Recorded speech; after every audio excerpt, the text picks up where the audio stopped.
Assalamualaikum dan selamat pagi semuanya. Terima kasih kerana anda memilih iRadio OUM sebagai radio internet pilihan anda. Dan pastinya hari ini hari Jumaat 2 Disember 2011. Okey, bulan baru untuk hari ini. Okey, dan pastinya anda masih bertemu dengan Fatin di sini dalam segmen kita dalam Fiqh Ibadat. Okey, dan hari ini seperti biasa Fatin ditemani oleh Profesor Madya Dr. Muhammad Yusof Ahmad, Timbalan Dekan daripada Fakulti Sains Sosial Gunaan Open University Malaysia. Okey, Assalamualaikum Ustaz. Waalaikumsalam warahmatullahi wabarakatuh. Alhamdulillah bertemu kita lagi untuk hari ini. Ya, alhamdulillah. Okey Ustaz, mungkin ada yang terlepas untuk mendengarkan kita pada perjumpaan yang lepas. Mungkin Ustaz boleh kongsikan sedikit tentang perjumpaan kita yang lepas. Ya, Assalamualaikum warahmatullahi wabarakatuh. Tuan-tuan, puan-puan, guru-guru, guru pelatih dan pendengar sekalian. Alhamdulillah kita berjumpa lagi pada pagi ini dalam ruangan ini ya, ruangan pengajian Islam. Jadi dalam perjumpaan yang lepas, kita cuti minggu lepas tu. Sebelum tu lah kan. Sebelum tu. Ya, kita bincangkan mengenai mengenai apa ya? Kita bincangkan mengenai sunat-sunat yang solat. Solat. Nah, jadi dalam solat tu banyak sunat yang kita lakukan. Jadi antara sunat-sunat solat tu ialah misalnya kita baca doa iftitah. Doa iftitah kan, lepas kita takbir tu kita baca Allahu Akbar kabira, alhamdulillah katsira. Itu dipanggil doa iftitah. Hukumnya sunat, tak baca pun tak apa. Contoh yang lain, misalnya kita nak baca surah tu pun sunat. Dan baca bismillah dalam surah tu pun sunat. Tapi Fatihah tu wajib. Bismillah dan Fatihah pun wajib. Jadi yang kita bincang sunat. Jadi sunatnya lepas Fatihah kita akan baca surah. Kalau tak baca surah pun sembahyang kita sah. Tapi sunat baca surah. Dan kalau kita mulakan dengan awal surah, sunat juga kita membaca Bismillahirrahmanirrahim. Kemudian satu lagi ialah kita baca auzubillah, dikatakan ta'awuz. Ta'awuz ni macam menyebut auzubillah minasyaitanir rajim. Ini pun sunat juga. Jadi sunat-sunat ini dipanggil sunat hai'ah ya. Sebab kita bincang dulu sunat ada dua. Ada dua. Satu sunat apa? Satu ab'ad. Satu lagi sunat hai'ah. Yang kita sebut tadi sunat hai'ah. Termasuklah menyebut amin. Lepas imam baca ghairil maghdubi alaihim waladdallin, makmum sebut amin ramai-ramai. Ataupun kita sembahyang seorang. Kita sembahyang seorang pun lepas kita baca Fatihah sunat kita sebut amin. Ini di antara sunat-sunat hai'ah. Banyak lagi lah. Ini hanya sikit-sikit sebagai mengingatkan semula yang lepas. Satu lagi sunat ab'ad. Sunat ab'ad ni apa maknanya? Sunat yang dituntut. Kalau kita tertinggal, dianjurkan, disunatkan supaya kita lakukan sujud sahwi. Antara sunat ab'adnya ialah membaca tahiyat akhir. Jadi dia sembahyang zuhur 4 rakaat, terus saja lepas rakaat yang kedua terus saja masuk ketiga dan keempat. Dia terlupa baca baca tahiyat akhir. Terlupa tak apa, sembahyang sah sebab dia sunat. Tapi disunatkan pula dia supaya dia melakukan sujud sahwi. Demikian juga kalau kita terlupa selawat ke atas keluarga Nabi dalam tahiyat. Jadi kita baca tahiyat, tasyahudnya asyhadu an la ilaha illallah wa asyhadu anna Muhammadar Rasulullah. Lepas tu kita kena selawat Nabi, Allahumma salli ala Muhammad, tahiyat awal. Tahiyat akhir tambah lagi wa ala ali sayyidina Muhammad. Jadi kita lupa itu sembahyang tetap sah. Sebab yang tu dipanggil sunat ab'ad. Itulah di antara perkara-perkara yang kita bincangkan pada minggu lepas. Ya. Okey Ustaz, pada mereka yang mungkin tertinggal untuk mendengarkan segmen kita yang mungkin yang lepas, ingin Fatih kongsikan dengan mereka boleh dengarkan di iCast kami, klik saja dan pergi saja kepada Fakulti Applied Social Sciences Learning Segment sebab kita sejam ke udara secara langsung. Dan anda boleh pilih saja, itu dia Fiqh Ibadat Julai 2011. Okey, kita sambung untuk Oktober 2011 Ustaz dan kita lihat di situ ada banyak fail. Itu dia antara yang Fatin dah uploadkan. Yang terakhir ialah rukun-rukun solat. Belum lagi upload yang segmen yang lepas. InsyaAllah Fatin akan upload secepat yang mungkin. Ini dengan suara saja ke ada gambar kan ni? Tak ada Ustaz, ini suara je. Suara saja. Kalau gambar kita pergi pada YouTube pula. YouTube macam mana tu? Sama juga. Kita pergi saja dekat laman web iRadio OUM. Kita find us at YouTube. Pergi saja kat situ dan kemudian type je OUM Portal. Kita iRadio punya segmen bawah interaktif Ustaz. Klik saja kat interaktif tu adalah semua segmen kita. Sirah Nabawiyah yang dulu pernah kita buat pun topik ibadat, segmen-segmen yang dulu pengajian Islam tu. Ya. Okey Ustaz, mungkin Ustaz boleh kongsikan dengan kita berkenaan tajuk kita pada hari ini. Ya, hari ini kita akan bincangkan tajuk sujud. Sujud yang jadi ibadat lah. Jadi sujud ibadat selain daripada dalam sembahyang, di luar sembahyang pun kita sujud juga. Apakah sujud tu? Kita bincang. Kita akan bincangkan. Okey Ustaz, kita berhenti rehat seketika. Kita akan balik lagi selepas ini. Untuk anda semua di luar sana yang ke mana-mana, kena terus saja mendengarkan kami di iRadio OUM Mentas Minda anda.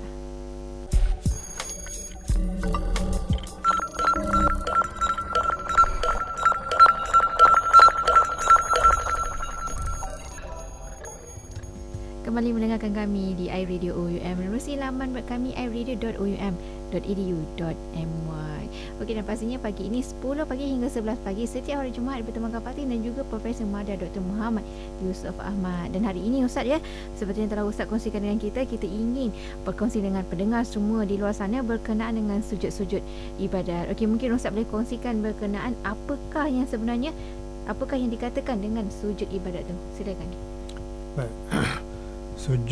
Sujud ni ialah satu perbuatan lah, ya, satu perbuatan yang kita faham dalam Islam. Sujud ni maknanya meletakkan dahi di atas lantai dalam bentuk tertentulah, macam kita sembahyang tu sujud. Jadi sujud ni ibadat lah. Sujud yang tak ibadat tak kira. Jadi sekarang ni sujud, maksud sujud ibadat ni sujud yang dilakukan sama ada dalam sembahyang, kita solat, kita sujud, itu ibadat. Dan dalam Islam ni ada juga yang di luar sembahyang kita boleh sujud, maka dipanggil sujud ibadat. Contohnya dipanggil sujud syukur dan sujud tilawah. Yang dalam solat tu sujud sahwi. Jadi kita akan bincang satu-satu, ya. 3 kan, sujud sahwi, sujud syukur, sujud sajadah. Kita nak bincang yang mana dulu? Kita bincangkan dulu Ustaz sujud sahwi. Sahwi, ya. Sahwi. Sujud sahwi ni sujud dalam solat. Baik. Apa dia sujud sahwi? Sujud sahwi ialah sujud semasa kita solat itu kita sujud. Sujud ni untuk membesarkan Allah Ta'ala kerana kita terlupa dalam solat. Contohnya kita solat, katalah kita terlupa rakaat. 3 ke 4 terlupa. Yang kot dah 4, kita pun duduk tahiyat. Kita tu 3 baru ni. Kita bangkit tambah 1 lagi. Misalnya, ataupun dia sepatutnya dalam sembahyang ni kita kena baca tahiyat awal. Tiba-tiba lepas 2 rakaat bangkit tu rakaat yang 3. Lepas tu rakaat yang 4. Rakaat keempat teringat aku tak baca tahiyat awal ni. Tu terlupa lah tu. Jadi oleh kerana dia terlupa, maka disunatkan kita sujud membesarkan Allah Ta'ala. Allah tu tak lupa. Masa mana nak sujud? Masanya ialah selepas kita baca tahiyat akhir. Kita baca tahiyat akhir dah habis, sepatutnya kita bagi salam lah kan, dah tahiyat akhir. Ni dah habis tahiyat akhir, sebelum bagi salam sujud 2 kali. Sujud bangkit, duduk antara sujud pula lagi sekali, lepas itu baru bagi salam. Jadi bacaannya Ustaz, bacaannya kalau tak tahu nak baca apa, baca hak biasa pun tak apa. Subhana rabbiyal a'la wa bihamdihi pun boleh. Tapi dalam kitab-kitab fiqh ni dia sebut satu bacaan yang lain untuk sujud sahwi ni, iaitu subhana man la yanamu wa la yashu. Subhana man la yanamu wa la yashu. Jadi kalau jadi kita sebagai seorang Islam ni kena carilah benda ni kan. Dalam modul kita ada. Jadi kita baca, kita hafal yang ni. Subhana man la yanamu wa la yasu. Maknanya subhana, maha suci Tuhan yang tidak tidur dan tidak lupa. Jadi kita sujud tu kita membesarkan Allah Ta'ala, kerana Allah Ta'ala tu tak lupa. Dan yang kita lupa ni kerana kita diganggu. Kita lupa ni kerana kita diganggu. Siapa yang ganggu kita? Syaitan, iblis, ya, diganggu kita, maka kita pun terlupa. Jadi bila kita sujud tu, selain daripada kita membesarkan Allah Ta'ala, kita juga menghina iblis. Walaupun kita sujud sahwi, kita sujud saja, iblis kata anak Adam disuruh sujud, mereka sujud dan mereka dimasukkan ke dalam syurga. Aku dia sujud, aku tak sujud, aku dimasukkan ke dalam neraka. Jadi dia menangis. kita hina dia dan menangis. Sebab tu kita kalau terlupa lah dalam solat ni, kita terus sujud. Sujud tu mana menghina syaitan, sebab dia tak mau sujud, kita lupa dan kita sujud lagi bila kita ingat. Baik, itu dipanggil sujud sahwi. Okey Ustaz, kita pergi pula kepada sujud syukur. Mungkin ada di luar sana kan, mungkin pernah buat dan sebagainya. Mungkin Ustaz boleh kongsikan dengan lebih lanjut. Sujud syukur ni pula ialah sujud kerana kita bersyukur kepada Allah Ta'ala. Syukur kerana apa? Kemungkinan lah. Yang pertama, syukur kerana kita dapat nikmat. Yang kedua, syukur kerana kita terlepas dari musibah. Contohnya lah, kadang-kadang ni orang baru kahwin, anak-anak dapat anak, aku nak lelaki ni, dapat lelaki. Orang berkata, kau dapat anak lelaki, alhamdulillah, syukur kat Tuhan. Dia pun sujudlah syukur. Itu nama sujud syukur. Ataupun terlepas daripada musibah. Contohlah apa musibahnya?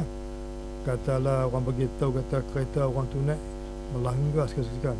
Tapi sebenarnya tu ada, dia tak apa-apa pun. Iyakah? Masya Allah, syukur kat Tuhan. Sujud syukur. Itu nama syukur tu, syukur kepada Allah Ta'ala kerana yang pertama kita mendapat sesuatu yang kita kehendaki, satu nikmat.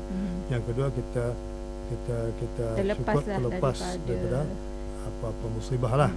Tu kita sujud tu dia panggil sujud syukur. Cuma beza dengan sujud sahwi. Sujud sahwi dalam solat. Sujud syukur di luar solat. Maksudnya selepas kita contohnya dapat anak, maksudnya selepas baby lahir kita terus terus sujud. Baik, itulah yang bezanya antara sujud syukur dengan sujud sahwi. Yang pertama kita tahu sujud sahwi, nama sahwi itu mana lupa. Sahwun itu mana lupa. Jadi kita sujud kerana kita lupa. Dan lupa dimaksudkan tadi yang lupa dalam solat. Kita solat, kita lupa rakaat, lupa sebagainya, terlalai sebagainya. Di akhir itu kita sujud membesarkan Allah Ta'ala sebab Allah tak lupa. Yang sujud syukur ni pula kerana kita nak bersyukur kepada Allah Ta'ala. Jadi semua ni ibadat lah. Sujud sahwi kita dalam ibadat, sedang ibadat, ada solat. Sujud syukur ni ibadat juga sebab kita ni nak ingatkan Allah Ta'ala, Allah bagi kepada kita segala-galanya kerana kita nak syukur. Ataupun Allah turun bala macam-macam, kita ni terlepas. Jadi kita pun bersyukur kepada Allah Ta'ala. Syukur tu satu ibadat. Sujud tu satu ibadat. Kalau kita tak sujud, kita sebut je Masya Allah, alhamdulillah, syukurlah kepada Allah. Itu pun dah ibadat dah. Dah ibadat. Mana kita dapat pahala dah, kita kata alhamdulillah aku terlepas daripada perkara ini. Alhamdulillah. Itu namanya syukur. Dah syukur, dapat pahala dah. Dah ibadat dah. Dah memadai dah. Tapi bila dia sujud, lagi tambahlah. Okey Ustaz, mungkin Ustaz boleh kongsikan berkaitan dengan tasbihnya bagi sujud syukur tu, mungkin ada bacaan yang sesuai. Baik. Sujud syukur ni kita tasbihnya ada saya bawa dah ni ya. Jadi kalau boleh kita tunjuk kat orang boleh tak? Boleh. Ustaz tunjukkan je kat kamera kita. Kamera nampak tak? Nampak tak sujud yang mana sujud? Ni. Yang atas ni ya. Ni nama dia sujud tasbih. Sujud.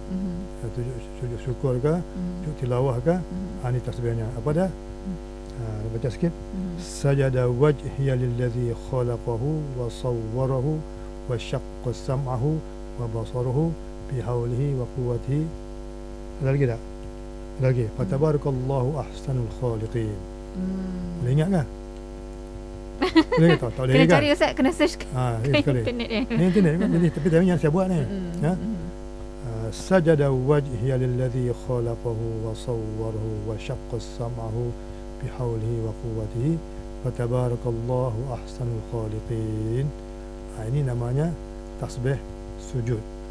Sujud syukur dan juga sujud tilawah. Sujud sahwi tak baca ini, baca yang lain. Sahwi kita sebut tadi dah. Bacaannya apa? Subhanaman la yanamu wa la yashu. Baik, itulah dia tentang sujud sahwi dan sujud syukur. Okey Ustaz, kita berhenti rehat seketika. Okey. Macam biasa kita akan kembali selepas ini untuk mengetahui dengan lebih lanjut berkenaan dengan sujud tilawah pula Ustaz. Ya insya-Allah. Okey, dan untuk anda semua di luar sana jangan ke mana-mana kerana terus saja mendengarkan segmen kami hanya di Radio UJM Melintasi Minda Anda.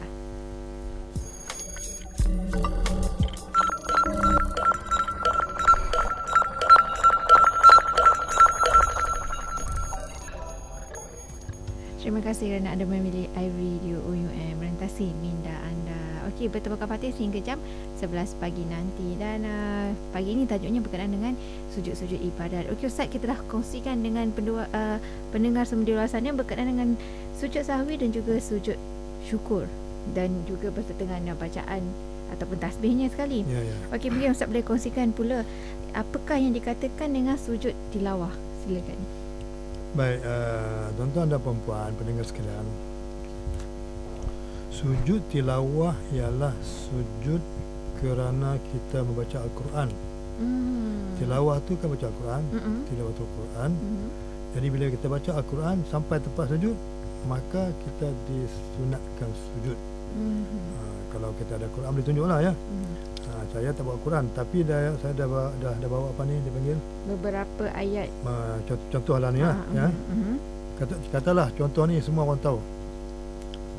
Kita baca surah apa ni? Surah Al-Alaq. Iqra bismi rabbikal ladzi khalaq, khalaqal insana min 'alaq, kan? Penghabis surah tu kalla la tuti'hu wasjud waqtarib.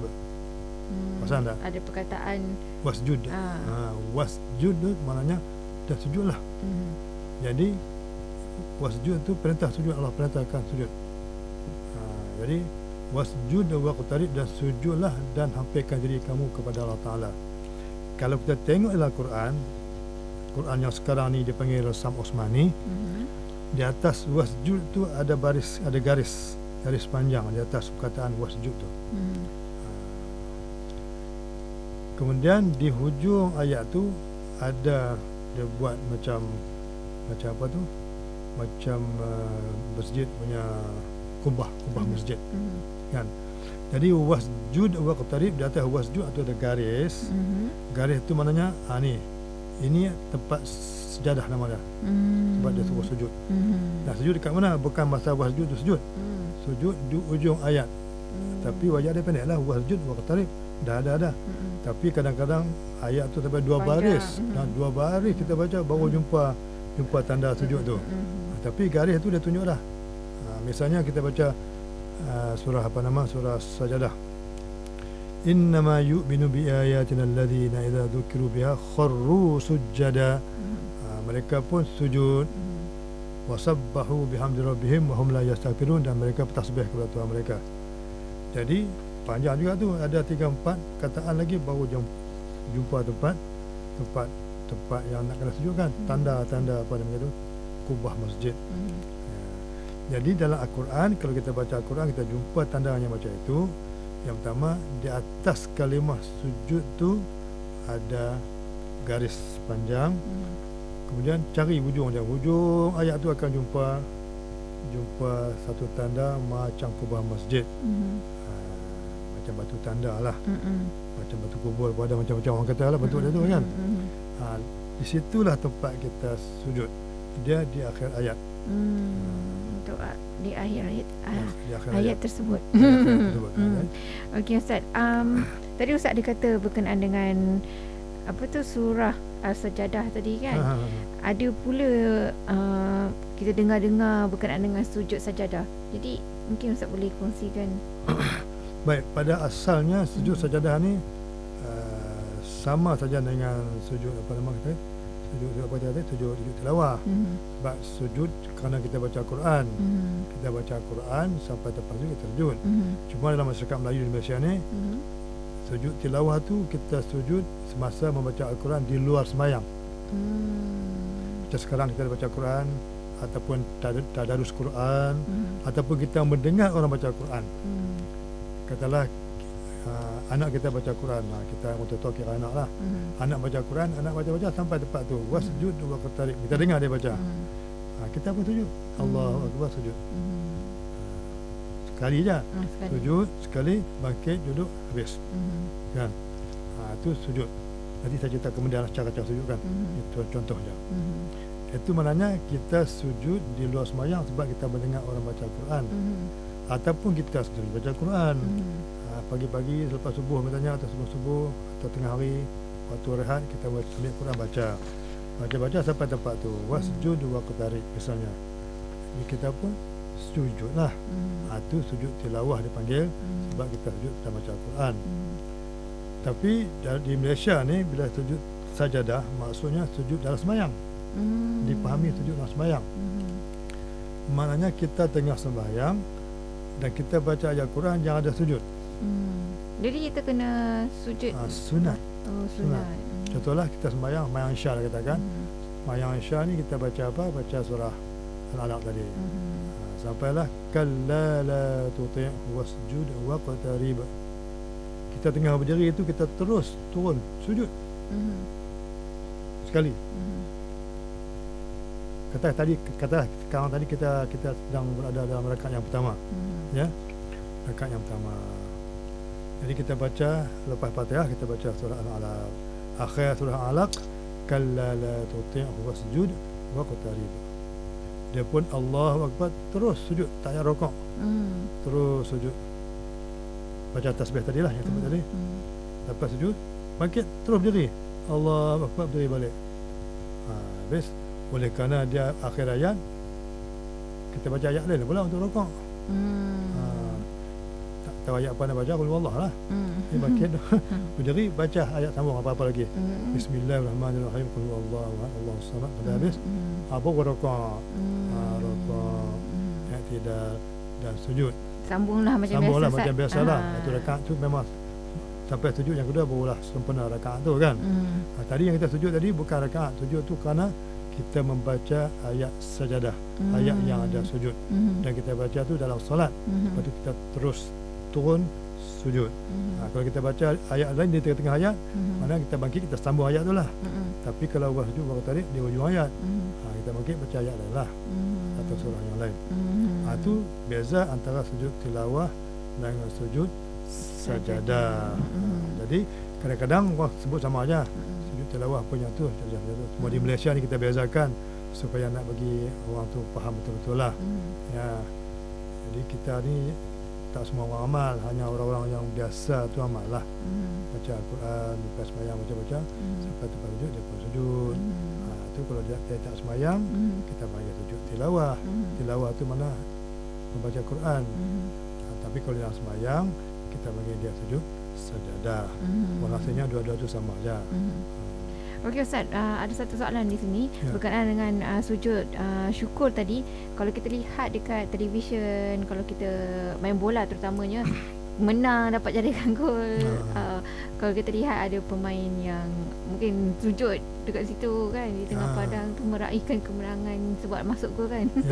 Kira nikmat tu masuk gol. Mungkin Ustaz boleh komen sedikit. Oh iyalah ya. Dia sujud tu. Pada dia sujud syukur lah tu. Dia syukur kat Tuhan kerana dia menang. Dia boleh skor gol misalnya. Tapi dalam ilmu Islam ni dia tak ibadat. Sebab sujud yang kita bincang pagi ni sujud ibadat. Ibadat ada syaratnya. Apa syaratnya? Macam sekarang kita kemudian ke? Kemudian. Oh jadi, itu kan ada syarat-syarat dia. Tadi oleh kerana dia sujud, pada dia sujud syukur lah tu. Pada dia syukur dia menang. Tapi pada Islam dia belum sujud. Belum lagi ya? Belum sujud. Sebab sujud dia tu tak kena mengena dengan Islam. Ajaran Islam sujud dia ada syarat-syarat yang kita akan bincang nanti. Okey. Apa yang kita bincang. Okey. Ustaz kita berhenti rehat seketika. Untuk anda semua kena setia mendengarkan segmen sekarang ini kerana sebentar lagi kita akan memberikan sebab-sebab dan syarat-syarat sujud tadi. Mungkin ada di luar sana pun ingat apa selepas main bola sujud tu ibadat dan sebagainya. Okey, kita akan dapatkan jawapannya sebentar saja lagi. Jadi kita berhenti rehat seketika, kembali lagi selepas ini.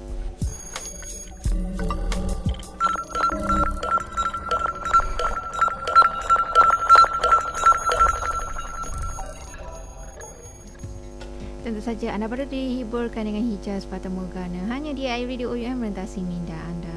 Masih Ibnu Magafatin untuk hari ini Jumaat 2 Disember 2019. sebelah bersama dengan tetamu undangan kita iaitu Profesor Mada Dr. Muhammad Yusof Ahmad. Okey Ustaz, mungkin Ustaz boleh memberikan jawapan kepada soalan kita tadi berkenaan kalau kita lihat di televisyen, okey, pemain bola terutamanya kalau meraihkan gol dan sebagainya, kemenangan, kita ada yang sujud di tengah padang. Mungkin Ustaz boleh komen sikit. Tadi Ustaz kata ada syarat-syarat berkenaan dengan sujud ibadat ni. Jadi mungkin Ustaz boleh kongsikanlah dengan lebih lanjut lagi. Ya. Baik, terima kasih. Kita kata tadi sujud ni sujud ibadat. Ibadat ni maknanya kita ibadat kepada Allah Ta'ala. Dan bila beribadat dia ada syarat. Syarat yang pertama, sujud ni dia sama dengan solat.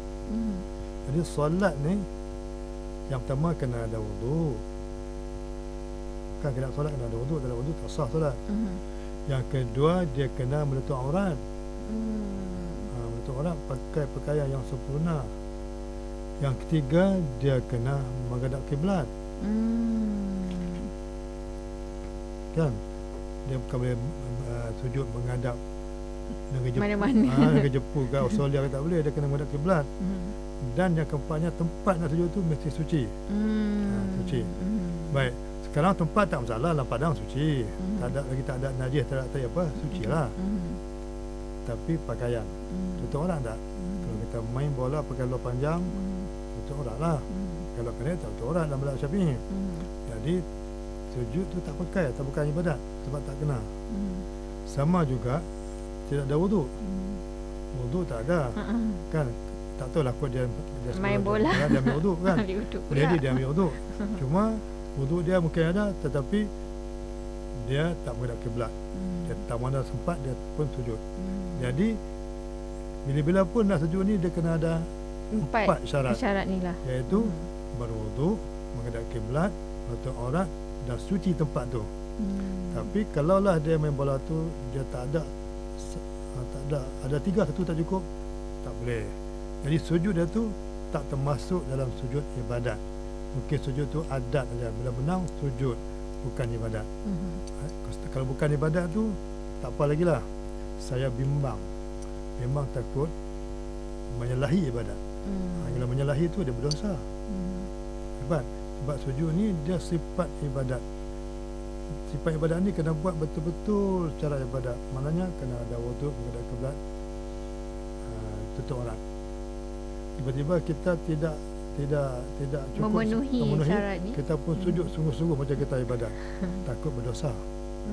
Takut bimbang sebab kita melakukan ibadat macam tu. Macam kita main drama, kita solat lah. Kan? Kalau solat tu nak tunjuk kata macam ni cara solat, tak apa. Tapi kalau dia lakon macam solat itu tapi tak cukup sempurna, tak boleh. Jadi ulama tak bagi buat macam tu. Sebab ni kita seolah kita memainkan atau cara ibadat. Jadi kalau kita nak buat ibadat, buat yang lengkap, yang betul-betul, yang habis lengkap. Kita kena tahu syaratnya.